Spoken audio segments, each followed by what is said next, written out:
Let's see this question, students, what it is saying. Select the incorrect statement. हमें सबसे पहले देखना है कि पूछा क्या गया है. Incorrect statement पूछा गया है with respect to the most important step to overcome population growth. Okay. तो इसमें हमें देखना है incorrect क्या है. किसके regarding? Step to overcome population growth. तो population growth के लिए हम लोग को ओवरकम करने के लिए स्टेटमेंट कौन सी सही है, कौन सी गलत है. यूज ऑफ कॉन्ट्रासेप्टिव मेथड्स बिल्कुल सही है.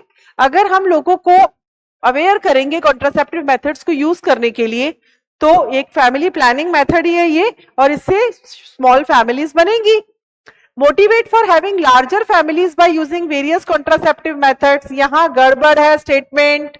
लार्जर नहीं होगा, क्या होगा बच्चों? कॉन्ट्रासेप्टिव मेथड यूज क्यों किए जा रहे हैं? फैमिली की संख्या को मेंबर्स की संख्या को बढ़ाने के लिए कि कम करने के लिए? स्मॉलर आना चाहिए. ठीक है, ये स्टेटमेंट यहां पर रॉन्ग है और इसी को हमें टिक करना है. Statutory raising of marriageable age of the female to 18 years बिल्कुल सही है, और मेल के लिए 21 ईयर्स सही है.